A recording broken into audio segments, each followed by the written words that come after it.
Boa tarde, turma. Hoje nós vamos dar início ao estudo com o livro didático do 8º ano, né? Então, na unidade 1, nós vamos estudar o sistema Sol, Terra e Lua.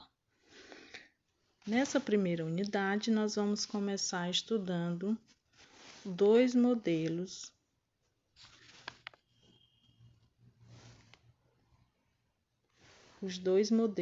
em disputa. Em ciências, é bastante comum o uso de um recurso chamado modelo. O que é o modelo? São representações que permitem a compreensão dos fenômenos, às quais não temos acesso por observações diretas. Então, como eles representam limitações por não poderem ser observados diretamente, os cientistas criam modelos, né, para fazerem esses experimentos e essas observações. Na imagem você observa, né, uma menina olhando aí um modelo mecânico dos movimentos do sistema Sol, Terra e Lua. Eu não vou ler tudo que está aqui porque vai demorar muito, né? Mas aí depois vocês que têm o livro podem estar acompanhando no livro, né, lendo. E depois, quem não tem o livro, eu vou mandar a cópia desses textos para vocês lerem e responderem a atividade. Então, nessa primeira parte aí, só é para vocês entenderem o que é o modelo, né? Como eu já falei, que são representações que permitem a compreensão dos fenômenos, às quais não temos acesso por observações diretas. Vou estar sempre fazendo só um resumo. Depois, se necessário, vocês leem, tá? O texto. Os planetas em movimento. O desejo de entender o universo motivou vários estudiosos a observar o céu e os muitos fenômenos que ocorriam nele. Um desses era a movimentação dos astros. Para descrevê-la, diversos modelos foram elaborados ao longo da história. Esses modelos eram representações que, no geral, buscavam corroborar, quer dizer, confirmar, né, comprovar uma dessas duas hipóteses. Então, surgiram aí duas hipóteses, a do geocentrismo e a do heliocentrismo. A hipótese do geocentrismo é de que a Terra é o centro do universo e os demais astros giram ao redor dela. Então, essa foi a primeira hipótese, né? Primeiro modelo que surgiu, né? Bem antes de Cristo, no período bem distante. O geocentrismo quer dizer terra, em grego, né? Foi proposto pelo filósofo grego Aristóteles, com base em observações dos movimentos de planetas do sistema solar, feito da superfície da Terra. Aí embaixo, vocês estão vendo esse círculo aí, né? É um desenho mostrando que a Terra está no centro, né? A Terra está no centro da imagem. Então, quer dizer que esse modelo aí, os demais astros, o Sol, a Lua e os planetas, todos giram em torno da Terra, como eu já falei. Essa aí era a hipótese, né? Foi o primeiro modelo que surgiu em relação ao universo, que a Terra era o centro de todos os outros astros. O modelo do geocentrismo permaneceu em vigor por cerca de 1.300 anos, após a explicação de Ptolomeu, né? Ptolomeu foi outro cientista, outro estudioso, que aprofundou mais um pouco sobre esse modelo, o estudo sobre esse modelo. Mas depois veio a hipótese de que o centro do universo é o Sol, né? E os planetas giram ao seu redor, que é o modelo do heliocentrismo. Então, aí nós temos dois modelos, geocentrismo e heliocentrismo. Então, vocês podem estar lendo aí o conceito, o que significa cada um.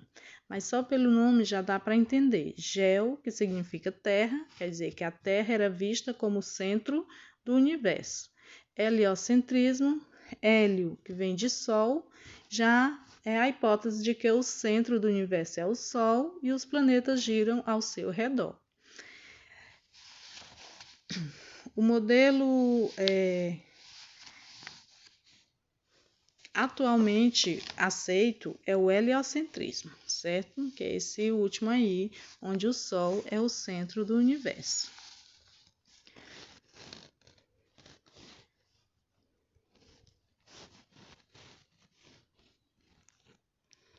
Passando aqui para a próxima página, nós temos aqui a Terra se move ao redor do Sol. Então, esse é o modelo do heliocentrismo. Nessa página vai falar um pouco, né, sobre esse modelo. O entendimento do universo começou a mudar a partir da proposição da hipótese heliocêntrica, né? Segundo o qual o Sol seria o centro do universo e os astros giravam ao seu redor. Então, aí nós temos esse modelo aí, que é de Nicolau Copérnico, onde explicava com eficiência o movimento dos planetas, inclusive o movimento retrógrado, e por isso passou a ser reconhecido como mais adequado do que a hipótese do geocentrismo. Entretanto, alguns pontos ainda ficaram sem esclarecimento. Por exemplo, da determinação exata da posição dos planetas em relação ao Sol. Então, esse aqui é o modelo aceito atualmente, que foi Nicolau Copérnico, né, que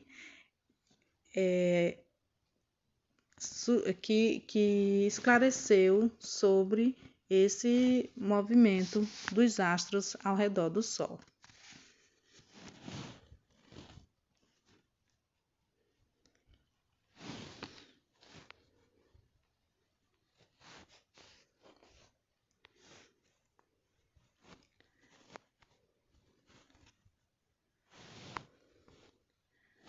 Nessa página do livro de vocês, também continua falando aqui sobre o heliocentrismo, né? Onde no início do século XVII, o astrônomo matemático alemão Johannes Kepler concluiu que as órbitas percorridas pelo astro em torno do Sol apresentam a forma de elipse.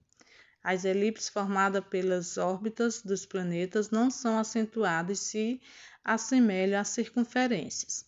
Então, isso aí quer dizer que os estudiosos estavam sempre buscando entender os acontecimentos do universo.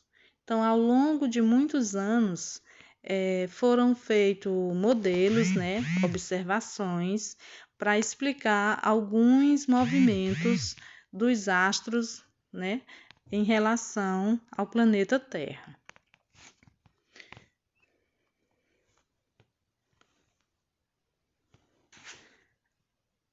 Aqui nós vamos ver que a Terra se move ao redor de seu próprio eixo. Então, esse movimento nós já conhecemos, né? Que é o movimento de rotação. O movimento onde a Terra gira em torno do próprio eixo. Esse movimento aqui, que é o de rotação, leva cerca de 24 horas para completar uma volta, ou seja, o período de rotação é o que define um dia terrestre. Durante esse movimento, na porção da Terra que está sendo iluminada pelo Sol, há ocorrência do dia, enquanto na porção da Terra que não está sendo iluminada, há ocorrência da noite. Então, esse é o movimento responsável pelo dia e pela noite. Então, aí vocês estão vendo aí que tem uma lenda, né, contada pelos indígenas, que depois vocês podem estar lendo pelo livro ou aqui pela imagem, para estar entendendo algumas curiosidades.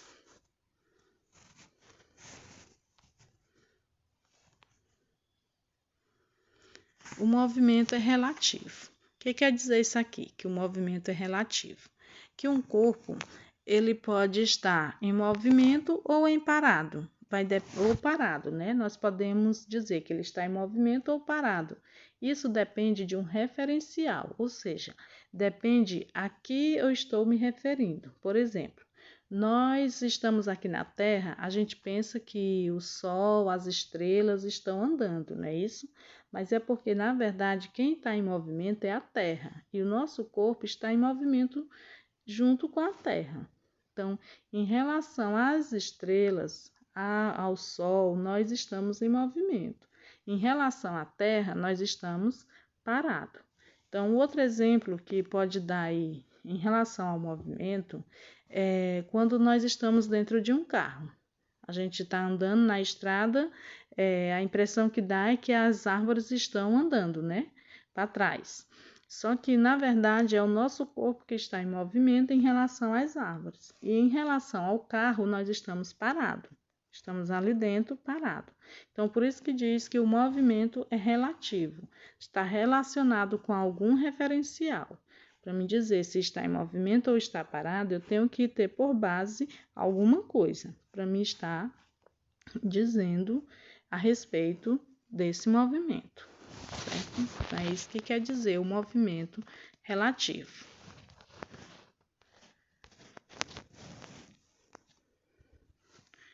Então, aqui tem uma atividade.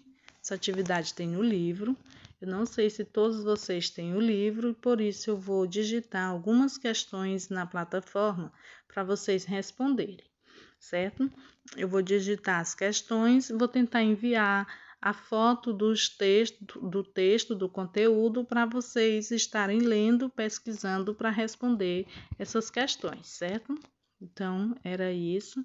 Espero que vocês tenham entendido alguma coisa e ainda pode estar lendo, tá? Lendo no livro, na página que eu vou indicar para vocês. E quem não tem o livro, eu vou mandar as fotos para vocês lerem o conteúdo e responder as questões, certo? Então, era isso. Tenham uma boa tarde e bons estudos.